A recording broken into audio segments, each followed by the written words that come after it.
Գյորջյան Կասկադ 60 ամիս փուլային վճարում բազմաթիվ առավելություններ։ Միջին եւ կենտրոնական Ասիայի երկրներից Եվրոպա եւ հակառակ ուղղությամբ թե երկաթուղային եւ թե ավտոմոբիլային ճանապարհների խաչմերուկում մինչեւ այս պահը Հայաստանը կարծես թե չի նշмарվում։ Վերջին օրերի ընթացքում ինտենսիվ քննարկումներ ու հանդիպումներ տեղի ունեցան Բաքվում։ Ի դեպ ճանապարհային նոր երթուղիների շուրջ Ադրբեջանում ծավալված քննարկումներին Հայաստանից նույնպես ներկայացուցիչ էր մասնակցում։ Ուշագրավն ու ակնառուն այն է, սակայն, որ բոլոր կառուցված եւ նոր կառուցվելիք երթուղիները շրջանցում են Հայաստանը։ Նոյեմբերին Ղրղզստանի, Ուզբեկստանի եւ Թուրքմենստանի միջոցով Չինաստանի Քաշգար քաղաքից դեպի Ադրբեջան բազմամոդել բեռնափոխադրումներ են սկսվել։ Եվրասիական տրանսպորտային երթուղին, որտեղ Հայաստանը չկա, Չինաստանից Եվրոպա բեռնափոխադրումների համար առաջարկում է այլընտրանքային տարանցիկ ճանապարհ միջին միջանցքով։ Հիշյալ միջանցքի հարավային թևը համարվող Եվրասիական տրանսպորտային երթուղին ընդգրկում է Չինաստանը, Ղրղզստանը, Տաջիկստանը, Ուզբեկստանը, Թուրքմենստանը, Ադրբեջանը, Վրաստանը եւ Թուրքիան, թերևս նկատեցինք, որ այս երթուղում նույնպես Հայաստանը չկա։ Մյուս կողմից էլ Ռուսաստանը, Ադրբեջանն ու Իրանն են աշխատում հյուսիս-հարավ միջանցքի համար միասնական սակագներ նախատեսող եռակողմ համաձայնագրի վրա։ Մոսկվան արագացնում է Ռեշտ Աստարա իրանական հատվածի շինարարությունը, որը տարիներ շարունակ մնացել է այսպես կոչված մեռյալ խցանման կետ։ Ռուսաստանն ու Իրանը ռեսուրսներ, ժամանակ եւ քաղաքական կապիտալ են ներդնում Ադրբեջանով անցնող երթուղու զարգացման գործում։ Հյուսիս-հարավ միջանցքը նպաստում է ոչ միայն Ադրբեջանի եւ Ռուսաստանի, այլև տարածաշրջանի այլ երկրների, այդ թվում Վրաստանի եւ Իրանի միջև բեռնափոխադրումների աճին։ Թուրքիայի եւ Ադրբեջանի իշխանությունները հաճախ հայտարարում են, որ Հորադիս Աղբենդ գծի շինարարությունը մինչև Հայաստանի սահման ադրբեջանական կողմը նախատեսվում է ավարտել 2026-ին։ Այլ կերպ թուրքական աշխարհը ջանք չի խնայում տարբեր ճանապարհային ցանցերով կապ հաստատել Եվրոպայի հետ։ Հայ քաղաքագիտական համայնքն ու վերլուծաբանները հույս ունեն, որ Հայաստանին եւս կդիտարկեն Ասիան Եվրոպային միացնող խոշոր ճանապարհային ցանցում։ Այն ինչ ծավալներով, որ Թուրքիան նախատեսում է, նաև Ադրբեջանը ընդգրկվի Չինաստանից դեպի Եվրոպա առևտրային այս ենթակառուցվածքների մեջ, դա կենթադրի անպայման Հայաստանի այս տարբեր ենթակառուցվածքներն օգտագործելը։ Այսինքն այս սրա հետ կապված մենք հետագայում կտեսնենք անպայման ինչ որ նոր քաղաքականություն, առաջարկներ երկկողմանի։ Դրան զուգահեռ Հայաստանն էլ երկու եղբայրական երկրներին միմյանց կապելու ուղղությամբ իր ճանապարհներն է առաջարկում։ Համենայն դեպս Թուրքիան ու Ադրբեջանը դեռ չեն արձագանքել Փաշինյանի Թուրքիայից դեպի Ադրբեջան եւ Ադրբեջանից դեպի Թուրքիա Մարգարա Եղեգնաձոր Սիսիան Գորիս երթուղով անցնելու առաջարկին։ Այս պահին դրան մեր արձագանքը հետեւյալն է, որ հենց այսօրվանից մենք պատրաստ ենք ապահովել բեռնատար ավտոմեքենաների տարանցումը։ Ես կարծում եմ այդ հաշվով հետաքրքրություն չկա, որտեղ ինքը նախ բավականին երկար ճանապարհայցյան մեջ, այստեղ ամենակարճ ճանապարհը դա պարզա հարավով ճանապարհն է, որը չկա այս պահին։ Մյուս կողմից այն, որ թուրքական կողմը իրական ձայն չհանեց, չարձագանքեց, իմ կարծիքով դա չի նշանակում, որ իրենք չեն քննարկում տարբերակներ։ Ուղղակի իրենք այս պահին դեռ հարցի ավելի շատ քաղաքական կողմի վրա են շեշտը դնում։ Կապաշրջափակվի արդյոք Հայաստանը եւ կդառնա արդյոք ճանապարհային խաչմերուկների կենտրոն, ցույց կտա ժամանակը, իսկ մինչ այդ տարբեր կողմերից միայն դրան վերաբերող ակտիվ հայտարարություններ ենք լսում։ Շինարարական առումով գործնական քայլեր չեն ձեռնարկվում, կամ էլ արհեստական խոչընդոտներ են ստեղծվում Հայաստանի համար կարևոր այդ ուղիները ապաշրջափակելու ուղղությամբ։ Ճանաչել իմաստությունը եւ խրատը, ընկալել հանճարի խոսքերը, հասկանալ խոսքի բարդ դարձվածքները։ Սկզբում պետք է կարդաք Երուսաղեմում Իսրայելի թագավոր Դավթի որդի Սողոմոնի առակների առաջին համարյա ստողերը, հետո նոր կառավարության հրապարակած Ղարաբաղյան հակամարտության կարգավորման բանակցային փաթեթը, որպեսզի հասկանաք այնտեղ գրված նախադասությունների ճիշտ իմաստը, քանի որ Նիկոլ Փաշինյանը վստահ է, դրանք այն չեն, ինչ առաջին հայացքից թվում է։ Իհարկե փորձում եմ ճանաչել իմաստությունս խրատերի իմանալս բանս հանճարով, բայց չեմ մեջբերի Աստվածաշունչը, բայց մեր դասարանի Հովսեփյան Մուրադն ասում էր սփխեչը մարտի 8-ը կտրում է։ Դուք սկսել եք բանակցությունները ձեր սեփական կետից։ Ինչ նամակ ա գրել Սերժ Սարգսյանը, իդեպ մի քանի տենց նամակ ա եղել։ Եվ ինչ հայտարարություն ա արել ՀԱԿ գործող նախագահը 96 թվականի դեկտեմբերին, դա մետաֆիզիկա էր։ Այս իրավիճակը, որը ստեղծվել է եւ այս փաստաթղթը, դա մեծ պայթյունից հետո ստեղծված իրականությունն է։ Կառավարության ղեկավարի վստահեցմամբ որևէ բանակցային փաթեթում երբևէ գրված չի եղել, որ հանրաքվեն պետք է տեղի ունենալ Լեռնային Ղարաբաղում։ Ընդհակառակը գրված է համաժողովրդական հանրաքվե, որը արտահայտում է Լեռնային Ղարաբաղի ամբողջ բնակչության ազատ կամ արտահայտությունը։ Եվ մեկնաբանությունը այդ թվում եղել է N, եւ դուք կարող եք տեսնել նույն փաթեթում հրապարակված Սերժ Սարգսյանի նամակում դրա ակնարկը, որ ենթադրվող հանրաքվեն պետքա ըստ Ադրբեջանի մեկնաբանության պետքա տեղի ունենա Ադրբեջանի ամբողջ տարածքում եւ նրան պետքա մասնակցեն Լեռնային Ղարաբաղ, ինչ նշանակում Լեռնային Ղարաբաղի ամբողջ բնակչություն, նշանակում է նաեւ Լեռնային Ղարաբաղի ադրբեջանական համայնքը եւ այլն եւ այսպես շարունակ։ Նիկոլ Փաշինյանն ասում է, որ Ղարաբաղի հարցով բանակցությունների ամբողջ գործընթացը եղել է աշխարհաքաղաքական թակարդ։ Նրա խոսքով 13 մասից բաղկացած հրապարակված փաթեթը ցույց է տալիս, թե ինչպես էր այդ գործընթացով սահմանափակվում Հայաստանը։ Վարչապետը պնդում է, իրենք կարողացել են մեր երկիրը դուրս բերել այդ աշխարհաքաղաքական թակարդից։ Դրա ապացույցը հաստատված խաղաղությունն է։ Ու նաեւ Նիկոլ Փաշինյանը շեշտել է, 19 թվականի առաջարկն արտահայտում է նախորդող շրջանի բանակցային տրամաբանությունը։ Ես էլի ձեզ ասում եմ, եթե կունենայինք շատ լավ վիճակ, այս ամսի 2011 թվականի 19 թվականի թղթի առաջարկը արտահայտում է նախորդող շրջանի բանակցային տրամաբանությունը։ Դուք էլ այն ժամանակ կոալիցիայի մեջ էիք, համաձայնվեիք, լուծեինք, բրծնեինք։ Եվ մենք այս խնդրից ձեր առաջարկած լավ վիճակը կբերեիք։ Այսինքն ինչ եք ուզում մեզանից։ Եվ Լեռնային Ղարաբաղի հարցի փաթեթը հրապարակելով կառավարության ղեկավարը վստահ է, խոսելու բան այլևս չկա։ Բոլոր հարցերի պատասխանները տրված են, հետևաբար հայտարարում է, պետք է դադարել խոսել նախկինների մասին։ Շնորհակալ եմ։ Փոխարենը ըստ նրա կան բազմաթիվ կարևորագույն հարցեր, բայց այդ ամենի կենտրոնում պետք է լինի պետությունն ու պետական շահը։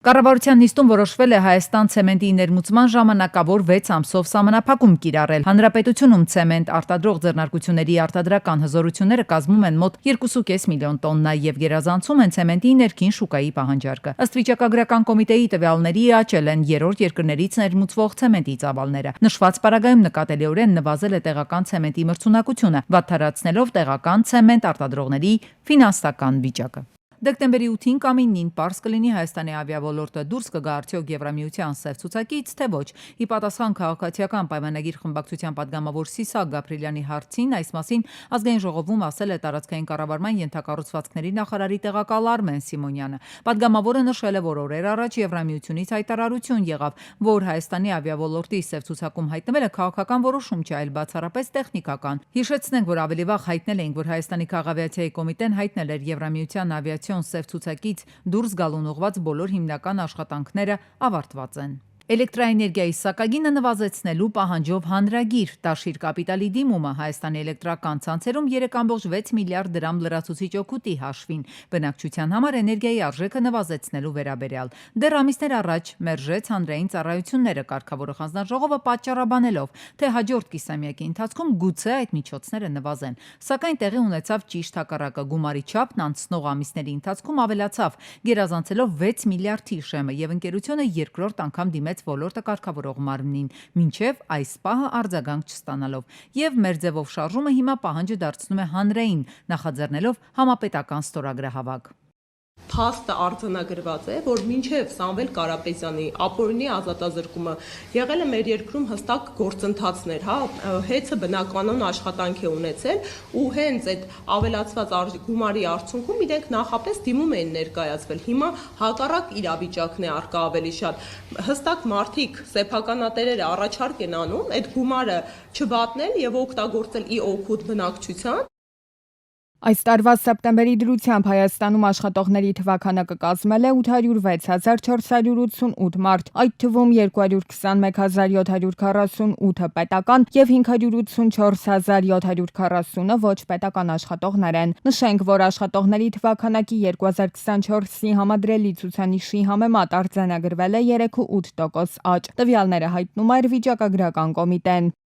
Դեկտեմբերի 8-ին կամ 9-ին պարզ կլինի Հայաստանի ավիաոլորտը դուրս կգա արդյոք Եվրամիության սև ցուցակից, թե ոչ։ Ի պատասխան քաղաքացիական պայմանագիր խմբակցության պատգամավոր Սիսակ Գաբրիելյանի հարցին այս մասին Ազգային ժողովում ասել է տարածքային կառավարման ենթակառուցվածքների նախարարի տեղակալ Արմեն Սիմոնյանը։ Պատգամավորը նշել է, որ օրեր առաջ Եվրամիությունից հայտարարություն եղավ, որ Հայաստանի ավիաոլորտի սև ցուցակում հայտնվելը քաղաքական որոշում չէ, այլ բացառապես տեխնիկական։ Հիշեցնենք, որ ավելի վաղ հայտնել էինք, որ Հայաստանի քաղաքավիացիայի կոմիտեն հայտնել էր Եվրամիության ավիացիոն սև ցուցակից դուրս գալուն ուղղված բոլոր հիմնական աշխատանքները ավարտված են։ Կան որոշ բաներ, որ Հայաստանը պետք է անի, եւ մենք կապի մեջ ենք Հայաստանի քաղաքացիական ավիացիայի կոմիտեի հետ, քանի որ չի արվել այն ամենն, ինչ պետք է, որոշումը դեռ կայացված չէ։ Այնպես որ եւս մեկ անգամ ասեմ, սա տեխնիկական գործընթաց է, այն ոչ մի կապ չունի քաղաքական հարաբերությունների հետ։ Մենք պարզապես ուզում ենք վստահ լինել, որ անվտանգության գծով ամեն ինչ կարգին կլինի, եւ այդ պատճառով մենք առաջարկել ենք հատուկ օգնություն Twinning գործընթացում, որն այնուհետև կֆինանսավորվի։ Սա հատուկ գործիք է, որով մեր անդամ երկրների փորձագետները, որոնք փորձ ունեն այս ոլորտում, օգնում են ձեր կառավարությանն այս հարցում։ Ադրբեջանի տարածքով ներկրված ցորենի ֆոնին մեր երկրում նվազել են ցորենի ցանքատարածությունները 2024-ին հասնելով ամենացածր ցուցանիշին։ Վիճակագրական կոմիտեի տվյալներն են փաստում։ Հայաստանում 2024 թվականին նվազել է ցորենի բերքը 2023 թվականի 177.9 հազար տոննա ծավալից հասնելով 120.7 հազար տոննայի։ Կրճատվել են նաև ցորենի ցանքատարածությունները մոտ 71 հազար հեկտարից հասնելով 57 հազար հեկտար։ Ցորենի ցանքատարածությունները նվազել են մարզերի մեծ մասում, բայց առավել ակնառու է Տավուշի, Սյունիքի, Շիրակի եւ Լոռու մարզերում։ Մասնագիտական վերլուծություններն էլ ցույց են տալիս, որ այսպիսի իրավիճակի պատճառը միայն երաշտը ու եղանակային պայմանները չեն, նաեւ մարդկային գործոնն է դեր խաղացել, որ ցորենի ցանքատարածությունները, հետեւաբար նաեւ բերքը նվազել են հանրապետության տարածքում։ Մասնավորապես փոխվել են գյուղատնտեսական վարկերի պայմանները, ըստ այդմ փոխվել է նաեւ մարդկանց շահագրգռվածությունը ցորենի ցանքերի հետ կապված։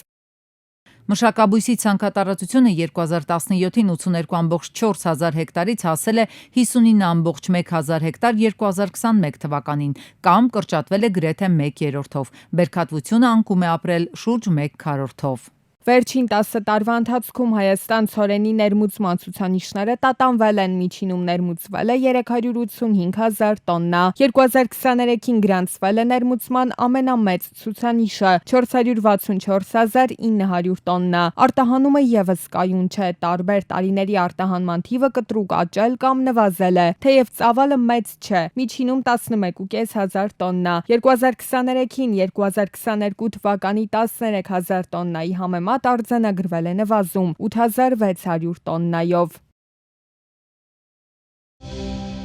Գորիսի պետական քոլեջի հետ կապված զարգացումները շարունակվում են, հիշեցնենք, գործադիրը Գորիսի պետական եւ Գորիսի պետական գյուղատնտեսական քոլեջները միավորելու որոշում էր կայացրել։ Գորիսի պետական քոլեջի նախկին տնօրենի աշխատանքից ազատման պատճառը ըստ նախարարի հրամանի կառավարության որոշման իրականացմանը խոչընդոտելն է։ Քոլեջի 30 աշխատակիցները, ովքեր հրաժարականի դիմումով էին արձագանքել ԿԳՄՍ նախարար Ժաննա Անդրեասյանի դեկտեմբերի 2-ի քոլեջի տնօրենին պաշտոնանկ անելու մասին հրամանին, դրական արձագանքելով պետական քոլեջի նախկին տնօրեն Կարեն Լազարյանի հորդորին հետ են վերցրել նախորդին ներկայացրած դիմումները։ Այսօր սակայն քոլեջում դասապրոցեսը չի վերսկսվել։ Երեկոյան հայտնի է դարձել, որ Ժաննա Անդրեասյանը դեկտեմբերի 4-ից քոլեջի տնօրենի պաշտոնակատար է նշանակել Արմինե Կոլյանին։ Նախարարի այդ հրամանն է պատճառը դարձել, որ դասախոսներն ու ուսանողները լսարան չմտնեն եւ խաղաղ միջոցներով արգելափակեն քոլեջի մուտքը։ Նրանք պահանջում են ստեղծված իրավիճակին վերաբերող Ժաննա Անդրեասյանի պարզաբանումը։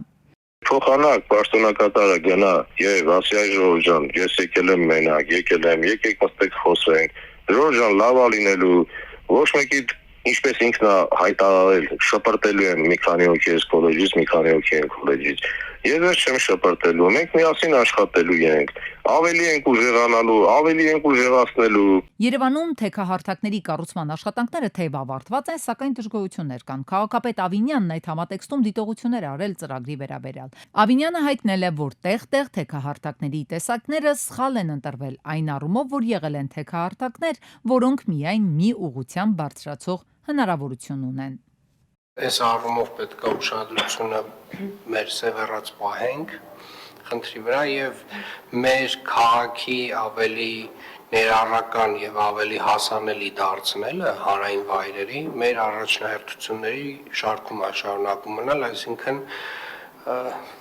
միշտ տենց մոտավորապես աշխատանք անելիս մի հատ տենց ինքնուրույն անվասայլակով կամ մանկասայլակով այդ հատվածով պատկերացնում ենք ոնց ենք անցնելու։ Եթե չի ստացվում անցնել, այդ ձևով չենք անում աշխատանքը, փոխում ենք։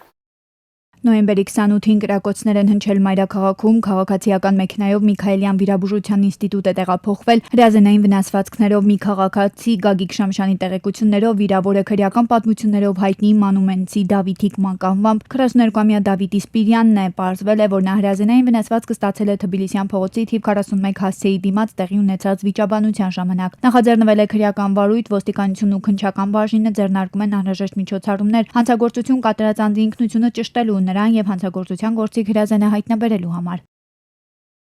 Կան նաեւ օպերատիվ տեղեկություններ, որ եւս մեկ հոգի կա վիրավոր։ Այդ տեղեկությունը նույնպես պարզվում է։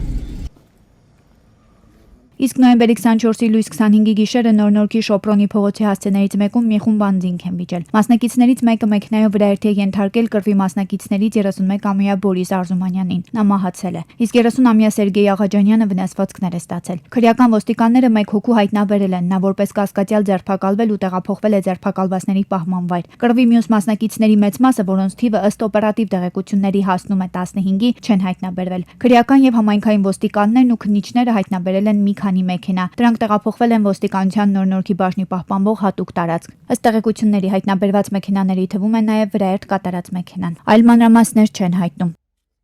Հենց նշված ավտոմեքենաներով են ժամանել կռվի վայր եւ մի կաթիլ մեղրի պատմություն հիշեցնող դեպքը վերածվել է ցես կրտուկ, վիճաբանության, խուլիգանության, երիտասարդ տղայի մահվամբ եւ մեկ հոգու վիրավորվելով։ Այս պայն նշված ավտոմեքենաները գտնվում են հատուկ պահպանվող տարածքում։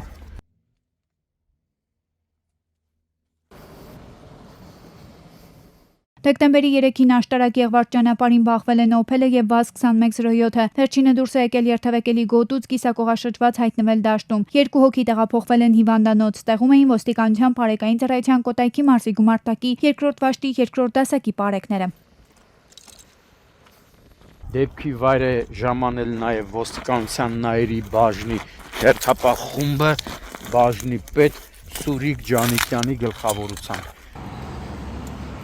Դեկտեմբերի 3-ին Վանաձորի Դեմիրճյան փողոցում բախվել են 25-ամյա Սարգիսի Մերսեդեսը եւ 39-ամյա Արթուրի Cherry Icar-ը։ Ժամանել են ոստիկանության բարեկային ծառայության Լոռու մարզի գումարտակի առաջին վաշտի 4-րդ դասակի պարեկները։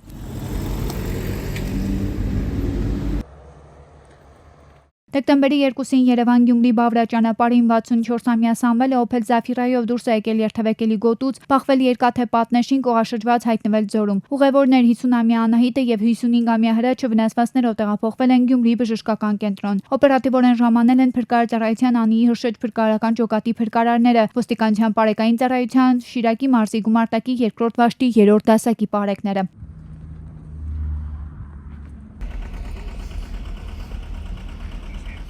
Եվ ճանապարհաշինարարներն ավարտին են հասցնում Հայանիստ գյուղից դեպի Արմավիրի մարզ տանող ճանապարհին փլուզված կամրջի նորի կառուցման աշխատանքները։ Ճանշինականներն ասֆալտել են այն։ Մի քանի օրից կամուրջը կհանձնվի շահագործման։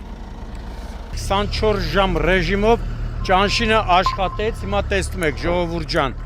Կամուրջն արդեն ճաղավանդակներն էլ տեղադրվել են նաև հետիոտնի համար անցման վայրերը,